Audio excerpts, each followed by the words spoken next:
Bonjour à tous, j'espère que vous allez bien et je vous souhaite la bienvenue sur ces podcasts et vidéos si vous venez d'arriver. Nous parlons ici beaucoup de lecture, d'ailleurs nous parlons surtout de lecture. Et aujourd'hui je présente alors le roman vraiment je crois qu'il me touche peut-être un peu trop, qui est Eschaton. Voilà. Alors Eschaton, par quoi je vais commencer? J'ai tellement de choses à dire que je vous conseille de bien vous asseoir et de bien vous caler.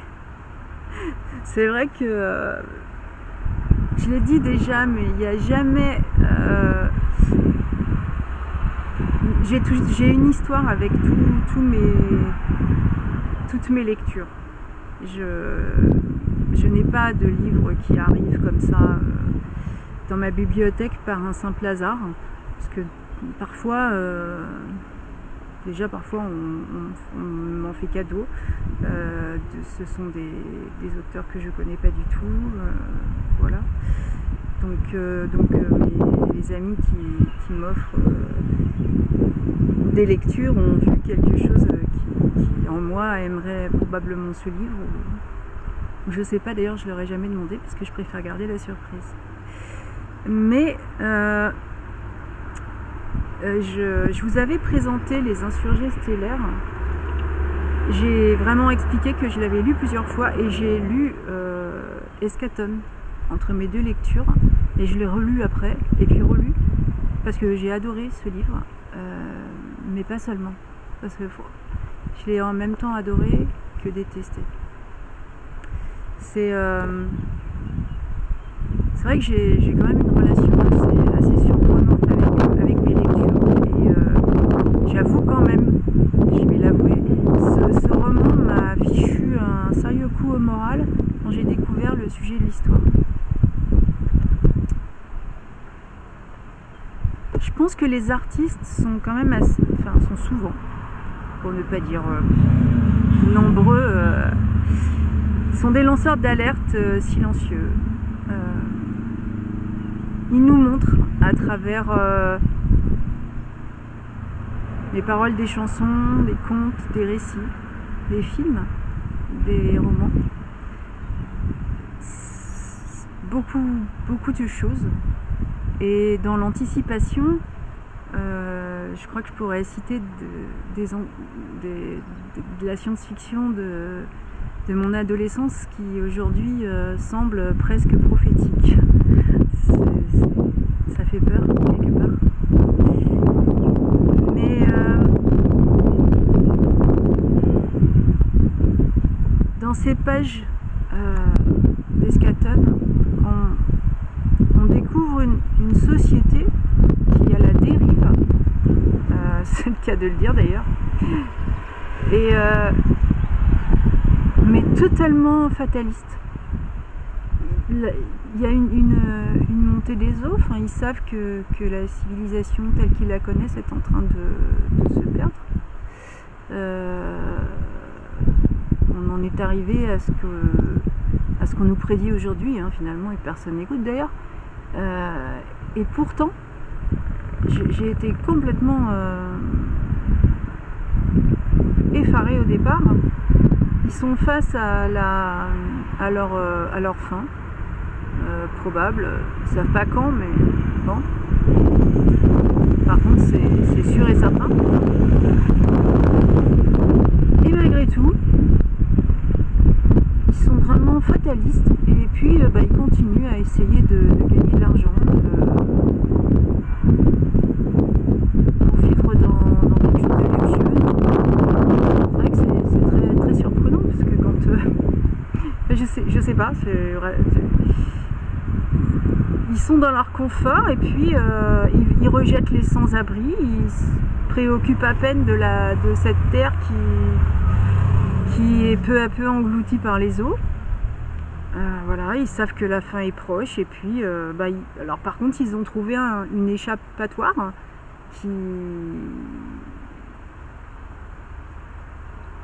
alors qui m'a effectivement complètement désabusée, parce que ce sont des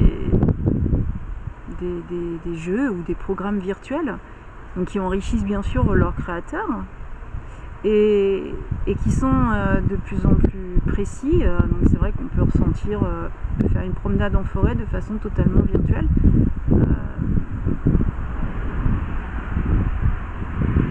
Et pourtant, à travers tout ça, cette société humaine se veut immortelle. Mais il n'y a aucune remise en question de tous leurs actes. Et je me suis dit, mais waouh, quoi.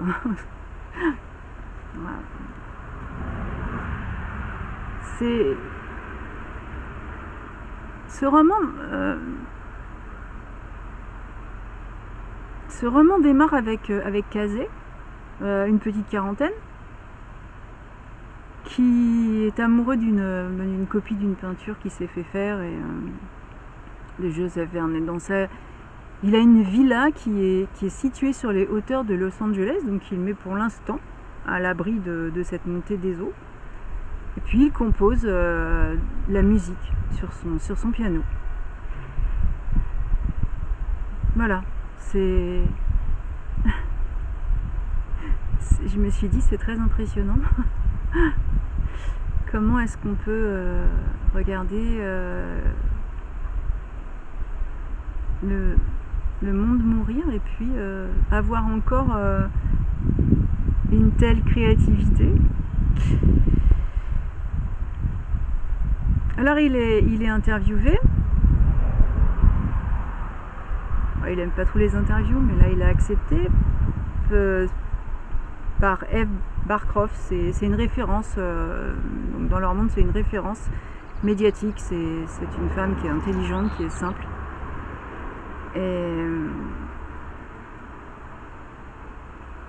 Et elle dit, nous savons tous que ce monde est en train de mourir, n'est-ce pas? Je veux dire, ça fait un moment que nous avons dépassé le stade de l'inquiétude, ou même de la panique. Aujourd'hui, c'est le fatalisme qui prime. Elle a aussi invité Francisco, qui est peintre, et ses œuvres rencontrent énormément de succès. C'est très... Pour moi, c'est très antinomique. Kazé compose justement les musiques des mondes virtuels. C'est sa priorité. Parce que, semble-t-il, c'est l'accès au bien-être dans ce monde-là.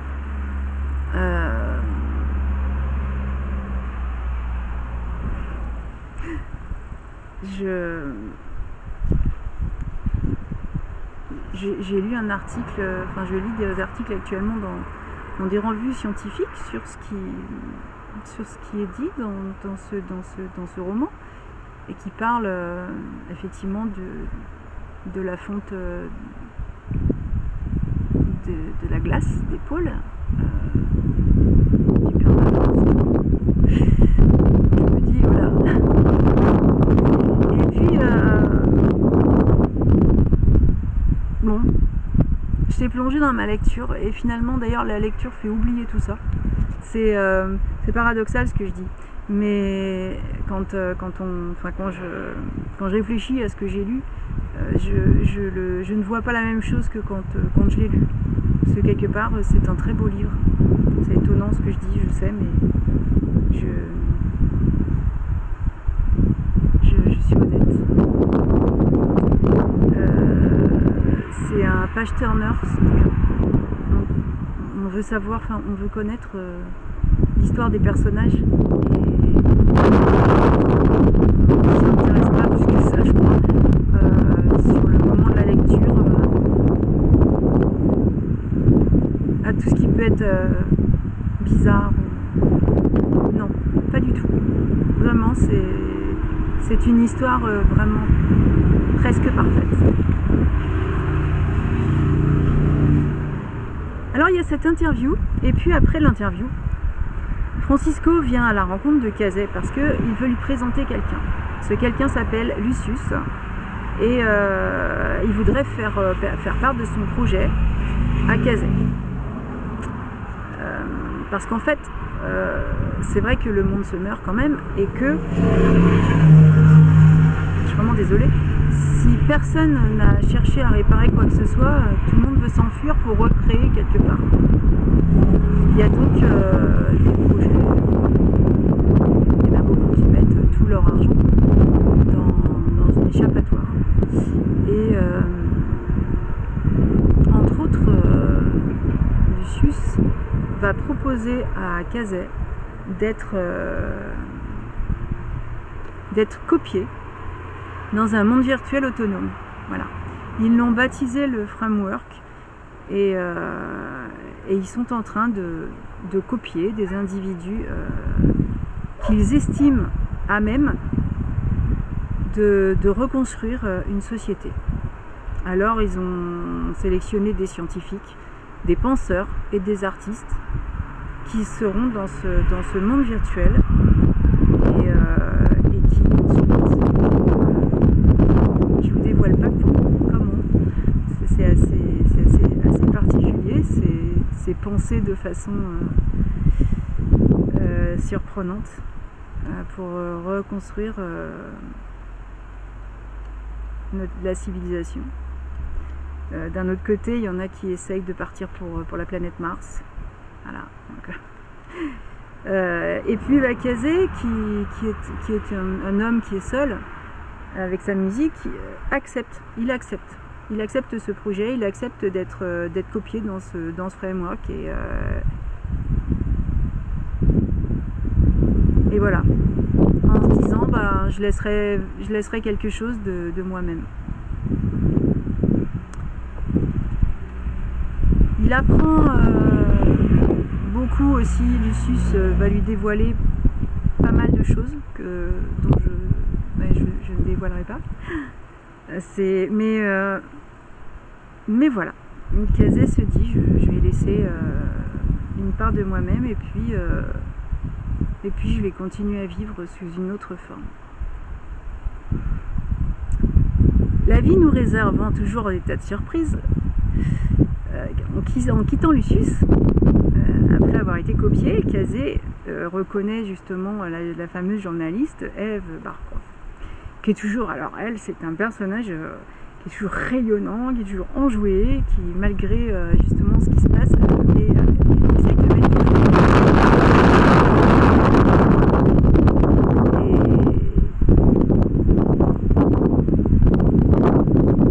et de faire en sorte que même si ce sont les derniers jours, il soit beau.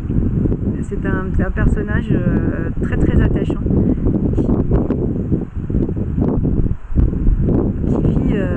qui vit vraiment pleinement sa vie, comme si d'ailleurs elle allait s'arrêter demain. Elle est assez surprenante. Elle l'invite d'ailleurs, Kazay, elle lui dit je connais un super pub, on va être sûr de rester là. Et Kazay, il ne peut pas faire autrement. C'est vrai qu'il est fasciné par cette gaieté, par cette fraîcheur, par cette jeune femme, quoi. Il était dans son monde avec sa musique, Eve change sa vie d'un seul coup, et c'est vrai qu'ils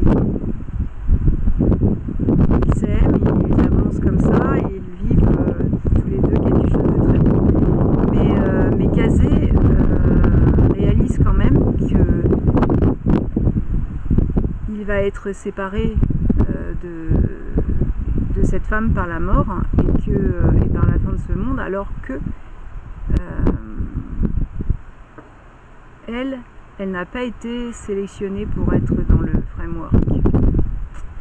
Donc bien sûr, le Kazay. Alors ensuite, l'auteur nous promène du monde réel à la vie de ceux qui sont déjà copiés dans le framework. Donc on va vivre la vie les deux vies de Kazay, c'est-à-dire le Kazay qui n'a pas rencontré Eve, puisqu'il est rentré dans le framework avant cette rencontre, et puis celui qui est encore en vie dans le monde réel, et qui réalise qu'au final dans le framework, il lui manque quelque chose, quelqu'un.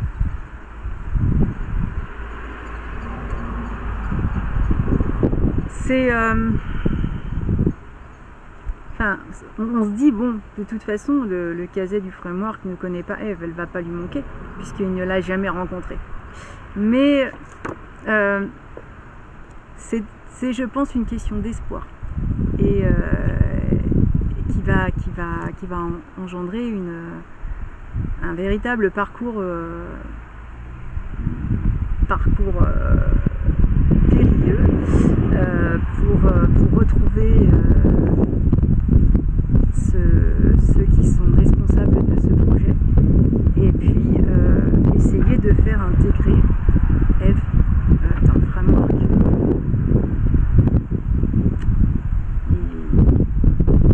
Il va pas pouvoir. En fait, Kazé se dit qu'il ne peut pas mourir en paix sans savoir que Eve a rejoint le framework. Alors, est-ce qu'ils se rencontreront dans ce monde virtuel ou pas? Hein, c'est un peu la question qu'on se pose, puisque ce sont des mondes parallèles. Alors il y a une belle histoire d'amour, une romance, il y a une aventure magnifique. Ce livre, il est vraiment bien écrit, avec une plume fluide, c'est quelque chose de magique. Quelque part, c'est même un livre qui fait du bien.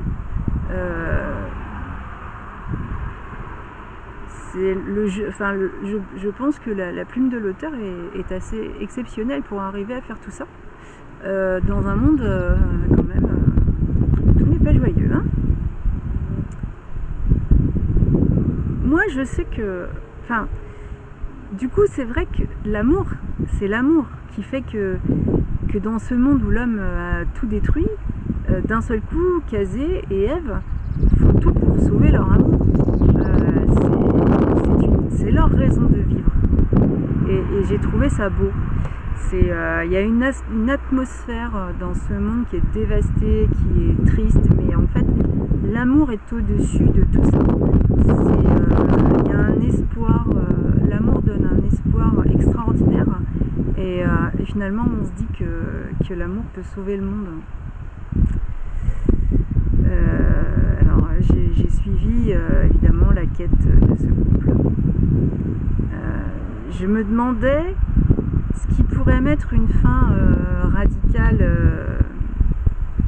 et rapide à toute vie sur notre planète. Alors je vais pas vous dévoiler le sort de l'humanité. C'est une surprise. Mais c'est vrai que tout au long du roman, l'auteur va évoquer des situations que nous connaissons déjà. Et c'est ça qui est percutant. Vraiment, je ne sais pas s'il cherche à nous faire comprendre lui aussi que l'homme a peut-être encore une chance de modifier ses habitudes pour vivre, pour continuer à vivre, tout simplement. Parce que c'est pas, on dit toujours on va sauver la planète, mais c'est pas la planète qu'on va sauver. La planète, elle va nous survivre, hein. C'est nous qui allons disparaître. Nous ferons partie des extinctions, voilà, comme d'autres ont disparu avant nous, hein, et la Terre est toujours là. Même si après elle se transforme, mais c'est marrant de vouloir sauver quelque chose. Non, c'est nous. On doit se sauver nous-mêmes. Mais qu'est-ce que c'est cette question qui est posée? Enfin, en tout cas, moi j'en ai beaucoup à poser. Parce que j'ai découvert une situation qui au final tourne dans mon esprit depuis assez longtemps. Il y a quelques années, je discutais avec un de mes amis, et justement on parlait de tous les déchets qu'on pouvait trouver, de tout ce qui était fait, qui détruisait vraiment notre environnement. Et puis et il m'a dit, tu sais Angélique, je crois que l'homme ne prendra jamais conscience, ne fera jamais l'effort, et il détruira absolument tout jusqu'à se détruire lui-même. Pour lui, il y avait déjà ce fatalisme. En fait, pour lui, il n'y avait rien à faire déjà. Donc ça fait, il se reconnaîtra s'il me regarde, Mais c'est vrai que cette discussion n'est pas d'hier. Et c'est ce que j'ai retrouvé ces termes dans Eschatton, dans le fatalisme de cette humanité en pleine dérive, vivant avec un maximum de confort, en pensant ça tombera pas sur moi, voilà, j'ai encore le temps, ce sera l'autre, et moi pendant ce temps-là j'en profite. C'est curieux de se dire non, moi je ferai partie des survivants, et puis voilà quoi. Ou je serai plus là quand la dernière heure de cette planète aura. Je ne vivrai pas cette catastrophe. Enfin, c'est un déni vraiment profond, c'est assez curieux. Mais par contre, Kazé et Ève, eux, ont perdu cette illusion, parce que leur amour est devenu une valeur vraiment indispensable à leurs yeux et surtout à leur cœur. Et ça, je trouve ça vraiment superbe.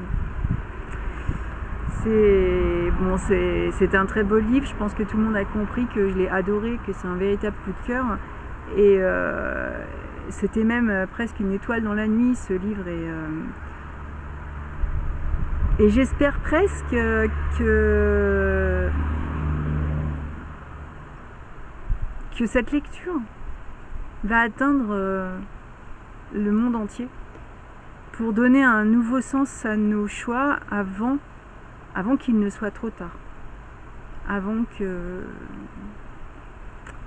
Eh bien là on est sur le fil du rasoir, et avant de passer à un cap où de toute façon on ne pourra plus revenir en arrière, et où quoi qu'il arrive, nous disparaîtrons.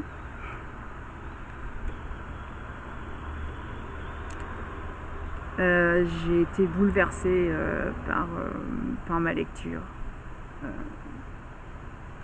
Je remercie l'auteur pour la confiance, puisque je ne cache pas dans ma biographie que je fais partie d'une association de protection et de sauvegarde de l'environnement et de la biodiversité. Je suis quelqu'un d'engagé dans ce... Je ne veux pas en faire un combat, mais je fais ma part. C'est un petit peu le principe du colibri. Et j'essaye aussi souvent d'ouvrir les yeux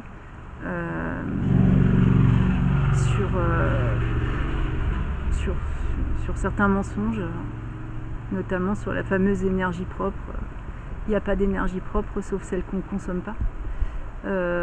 Oui, vous allez me dire, voilà Angélique, tu fais des vidéos, donc tu utilises aussi, et c'est vrai, je participe aussi à la pollution numérique, je consomme aussi un peu d'électricité.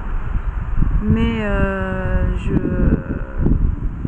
je l'ai considérablement modéré, réduit à son strict minimum, je crois, et c'est déjà une part.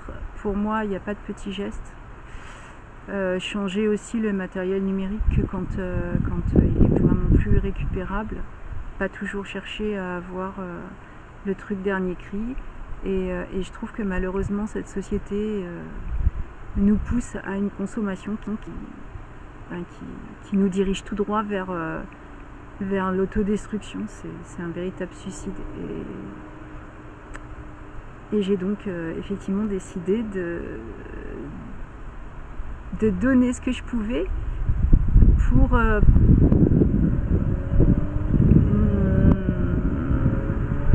maintenir quelques lieux, quelques endroits sur cette planète hors d'atteinte. Voilà. Alors est-ce que ce seront des îlots refuges? Je n'en sais rien, c'est pas du tout... j'ai pas réfléchi à ça, il n'y a pas de destination particulière, c'est juste une volonté de montrer qu'on peut faire les choses de façon différente. Et qu'on n'est pas toujours obligé de sortir une voiture. Et là, je sais que vous en entendez beaucoup parce que je suis sur mon centre de médiation équine et il y a la route et c'est à côté. Et c'est samedi et malgré que je sois au fond de l'Ardèche, c'est quand même super fréquenté. Je vais m'arrêter là parce que je crois que j'aurais tant de choses à dire. Je pourrais en parler pendant beaucoup trop longtemps. Oui, beaucoup trop. Et puis dire beaucoup trop de choses. Je vous parlerai très prochainement d'un thriller. Comme ça, on va revenir dans d'autres considérations. Vous n'irez pas tous au paradis.